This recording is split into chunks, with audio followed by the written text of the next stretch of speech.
The truth about Islam no one told me is that it's not just a religion. It's a story of faith, history, struggle, and over 1 billion lives. But somewhere between politics and headlines, that truth got buried. We were taught to fear what we never tried to understand. We were shown conflict, but never the people. We heard voices of anger, but not voices of wisdom. And then one day I heard a speech, not from a scholar, not from a believer, but from a world leader standing in front of the United Nations. Netanyahu. Whether you agree with him or not, his words created a storm, not because of what he said, but because of what he made the world question. Is Islam the enemy, or is ignorance the real enemy? In the next 60 seconds, I'm not here to defend. I'm not here to attack. I'm here to reveal the truth no one told me, and the truth nobody told you. Stay till the end, because sometimes the most powerful belief is the one we finally understand for ourselves. What if everything you thought you knew about Islam was only 1% of the truth? What if the image the world showed you was a tiny window, while the real picture was an entire universe you were never allowed to see? Because here's the shocking part. Islam is not just a religion. It is a 1,400-year-old civilization. A civilization that once led the world in knowledge, science, power, architecture, mathematics, navigation, medicine, literature, while the rest of the world was still learning how to read. But nobody told you that. Nobody told you that while Europe was in the Dark Ages, Muslim cities like Baghdad, Cordoba, and Damascus were shining with streetlights, hospitals, libraries, universities, and public water systems. Nobody told you that while kings in the West ruled through fear, the Muslim world was building schools that taught philosophy, medicine, poetry, astronomy for free. Nobody told you that the world's first university with degrees, the world's first public hospital, the world's first camera, the first surgical tools came from Muslim scholars. Nobody told you because it was easier to show you bombs than books, easier to show you terrorists than teachers, easier to show you destruction than the civilization that once built wonders. Ask yourself, why is that? Why do we know the name Osama bin Laden, but not Ibn Sina, the father of modern medicine whose books were taught in Europe for 600 years? Why do we know ISIS, but not Al-Khwarizmi, the man who invented algebra, a word that literally comes from the Arabic al-jabr? Why do we fear the word jihad, but we never learn the word ijtihad, which means intellectual struggle, research, and reasoning, the very foundation of scientific progress? The truth is, the world didn't erase Islam, it edited it. It removed the chapters of genius and left only the scenes of violence. It removed the centuries of peace and highlighted the decades of conflict.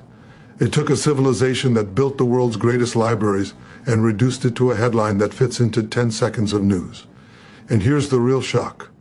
When the West says Islam is behind, it's only because the West is standing on the shoulders of the Islamic Golden Age. The compass that helped Europe explore the seas, developed by Muslim navigators.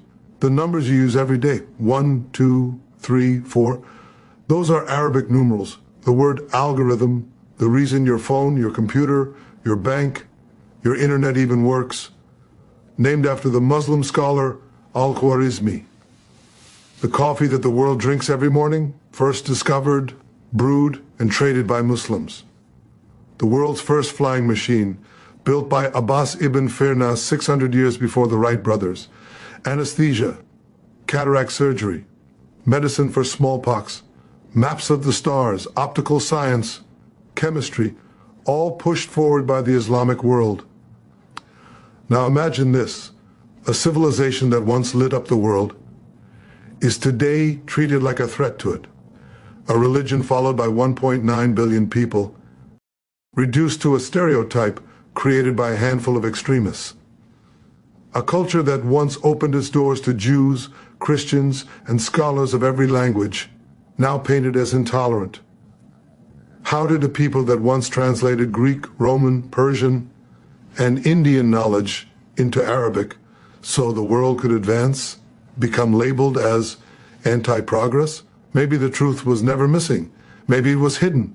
Maybe the world didn't want you to know that the same religion being called backward once taught hygiene, science, law, and education before Europe even had plumbing. Maybe the real fear is not Islam itself, but what happens if people start learning its real history? Because a civilization that remembers its greatness becomes impossible to control. A people who know what they built start believing they can rebuild, and a religion that once led humanity forward may one day do it again. What if the biggest lie the world ever sold you was not about Islam itself, but about who represents it? What if the images of violence, terrorism, explosions, and extremists were not a reflection of 1.9 billion Muslims, but the reflection of a narrative someone wanted you to believe? Because here is the shocking reality. Islam and extremism are not the same, not even close. Yet the world has been programmed to react to the word Muslim with fear, suspicion, or doubt. Why?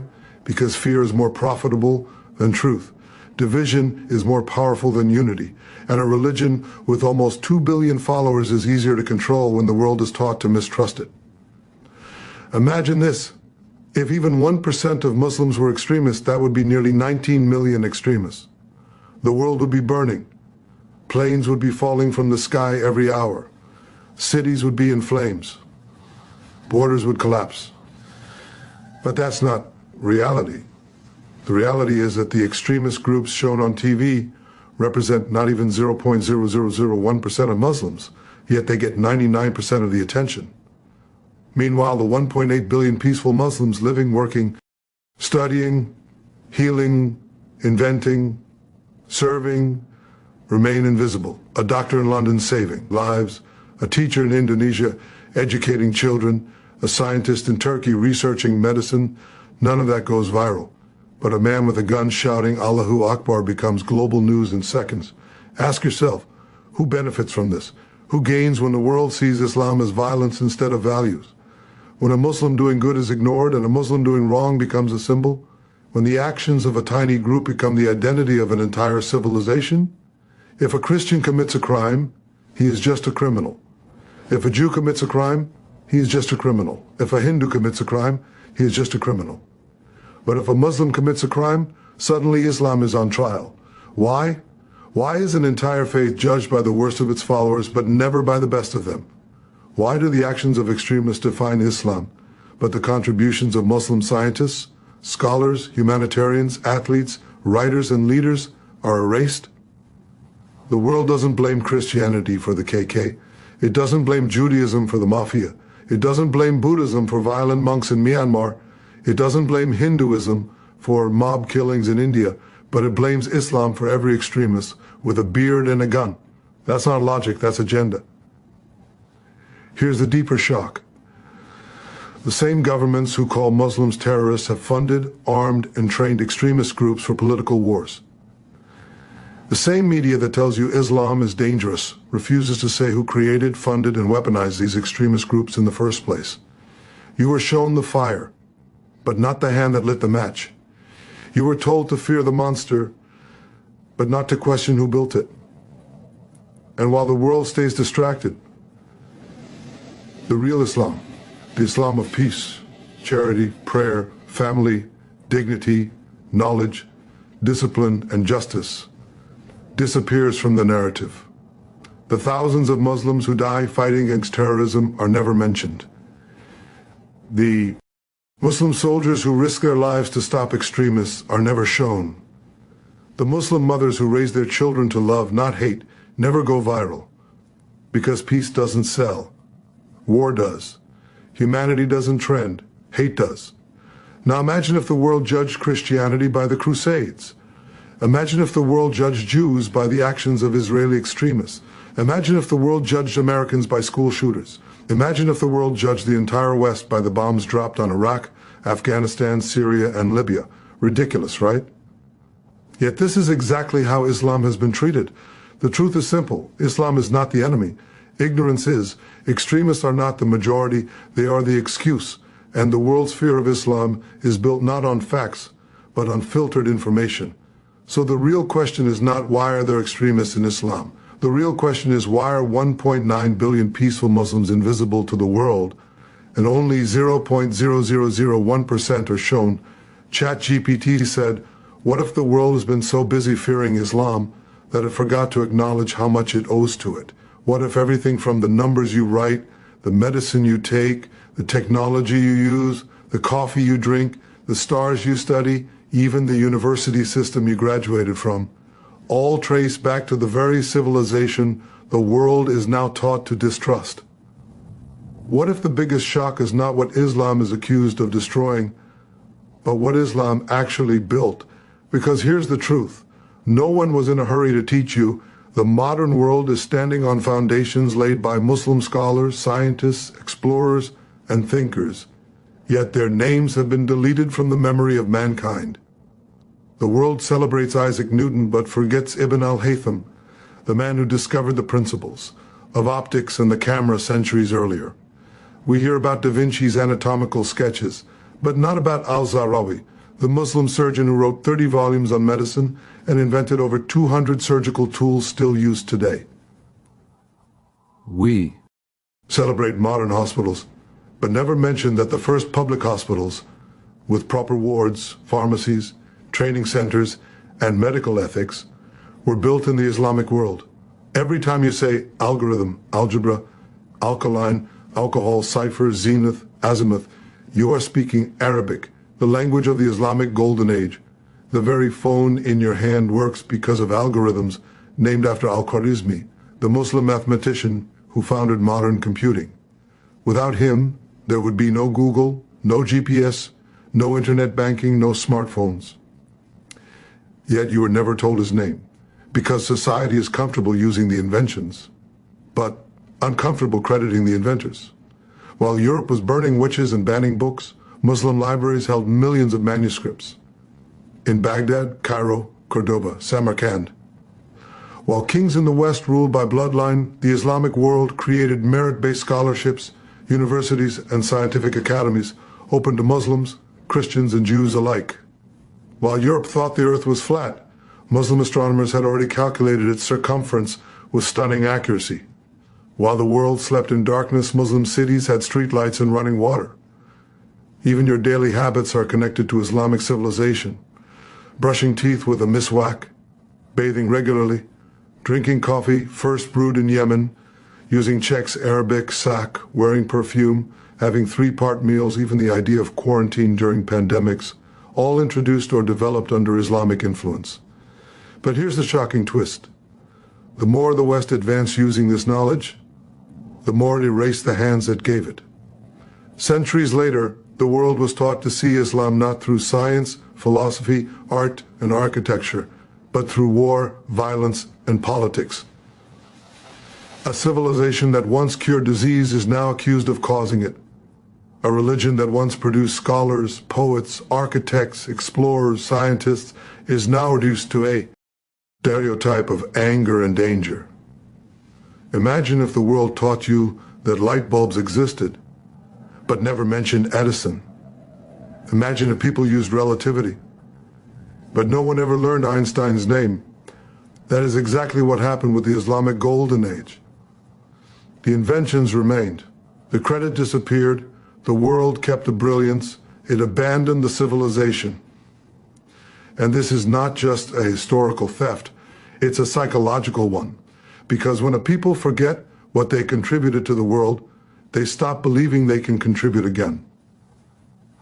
When a civilization is told repeatedly that it is backward, violent, inferior, it begins to internalize that lie. But history doesn't lie. It remembers who built the first university, Fatima al-Fihri, a Muslim woman.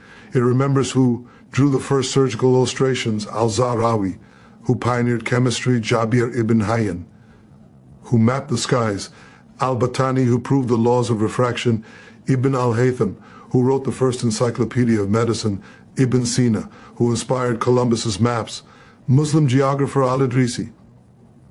What if the world you live in is not shaped by reality, but by repetition? What if everything you think you know about Islam was not learned, but programmed? Not through books, not through real Muslims, not through history, but through screens, headlines, and fear-driven storytelling?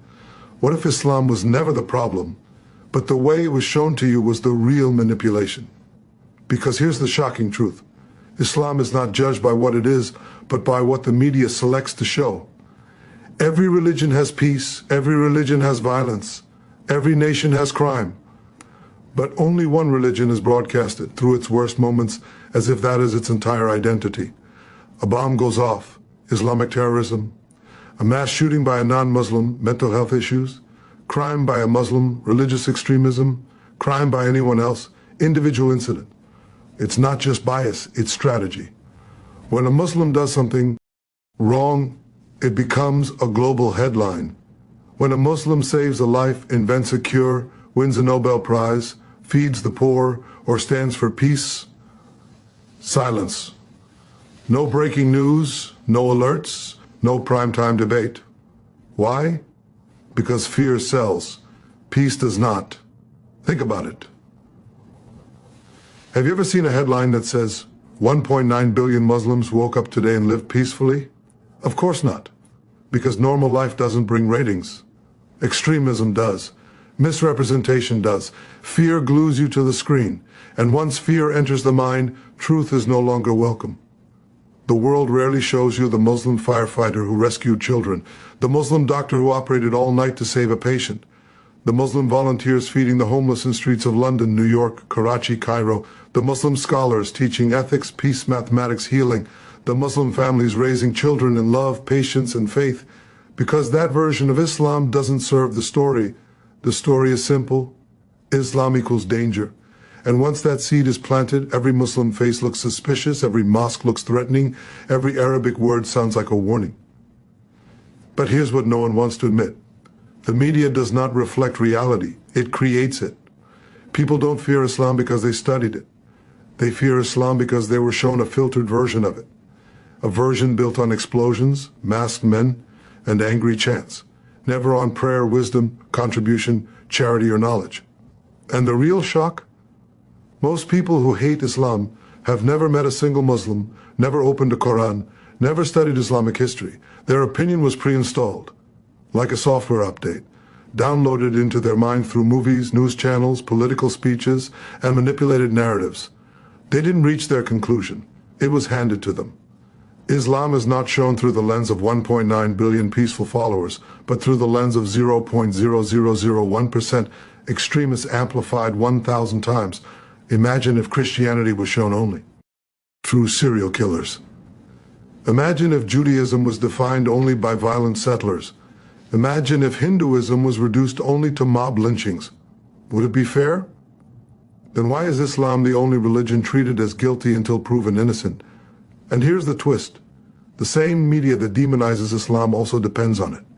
Every attack, every conflict, every war becomes content. Every stereotype strengthens the cycle. Islam becomes the villain the world needs to feel united against. The narrative is not built on truth, but on usefulness. And the more ignorant the audience, the easier the control. So if Islam was truly as violent as portrayed, how is it that the overwhelming majority of its followers live quietly, work honestly, raise families, pray, study, contribute, and die without ever harming anyone? Why are there over 50 Muslim majority countries, yet only a handful are ever shown? Why do 99% of peaceful Muslims not matter, but the 1% of radicals do? Because peace doesn't shock you. Truth doesn't scare you. Understanding doesn't divide you. But fear divides societies. Fear creates enemies. Fear keeps people distracted from questioning who benefits from the narrative. What if the real threat was never Islam, but the ignorance surrounding it? What if the danger wasn't in the religion itself, but in the lies, the half-truths, the propaganda, and the blind assumptions the world has been swallowing for decades? What if the enemy people have been trained to fear does not exist the way they think it does, and the real enemy is the misunderstanding that keeps humanity divided, suspicious, and manipulated? Ignorance is not just lack of knowledge. It is a weapon. It is a tool of control. When people don't know the truth, they can be taught anything, led anywhere, turned against anyone. And that is exactly what has been done with Islam. Not by accident, not by coincidence, but by design. Ignorance is the reason millions of people think Allahu Akbar means something violent, when it actually means God is the greatest. Ignorance is why people think the Quran teaches hate, when they've never opened a single page of it. Ignorance is why a person sees a Muslim praying and assumes danger, instead of discipline, peace, and devotion. Ignorance is why a bearded man is labeled a threat, but a bearded monk is seen as holy. Why a hijab is called oppression, but a nun's veil is called purity. Why a Muslim's charity is ignored, but a Muslim's crime becomes international news. Ignorance is powerful, not because it destroys knowledge, but because it replaces it. It replaces facts with fear. It replaces history with headlines. It replaces real Muslims with media-made villains. And once the lie is deeply rooted, truth becomes the stranger. Think about it. People who have never lived in a Muslim country think they understand Islam. People who have never met a Muslim feel confident judging 1.9 billion of them. People who have never read the Quran feel qualified to explain what it teaches. That is not education. That is programmed ignorance. And here's the most shocking part. Ignorance doesn't just create hate, it creates war. It justifies bombs, invasions, occupations, sanctions, discrimination, surveillance, and violence, all in the name of fighting terror. But how do you fight terror if you cannot even define it honestly? The world condemned terrorism after 9/11, but did it condemn the millions of Muslim civilians killed in the wars that followed? Did it condemn the children burned in Iraq, the families buried under rubble in Afghanistan, the drone strikes in Yemen, Somalia, Syria, Pakistan, or were those deaths simply labeled collateral damage? Ignorance allowed the world to accept Muslim suffering as normal. Ignorance made people believe that Muslim pain matters less. Ignorance turned a whole civilization into a background enemy, the kind you don't need to understand, just fear. And while people were hating Islam, they never noticed who benefits from that hate. Arms dealers benefit, war politicians benefit, oil companies benefit, media companies benefit. But the ordinary people, Muslims, Christians, atheists, humans, they lose. They get divided. They stop questioning. They start blaming each other instead of the real players behind the curtain. Ignorance is the easiest battlefield to conquer. You don't need bombs, just broadcasts. You don't need soldiers, just headlines. You don't need facts, just repetition. If people truly knew Islam, they would know it commands charity, protects orphans, honors parents, forbids racism, demands justice, encourages knowledge, commands peace before war, and calls killing one innocent soul equal to killing all of humanity. But ignorance hides that, because a respected Islam is harder to demonize. If people truly knew Muslims, they would know that the majority of terror victims in the world are Muslims themselves, dying in their own countries, targeted by the same extremists the media claims are representatives of Islam. But ignorance doesn't want you to know that, because then the narrative collapses. The truth is simple. Islam is not at war with the world. The world is at war with its own ignorance. So the real question is not, why do people hate Islam? The real question is, who taught them to hate what they never understood? What if the greatest act of courage today is not fighting a war, but questioning the ideas that were handed to you without permission?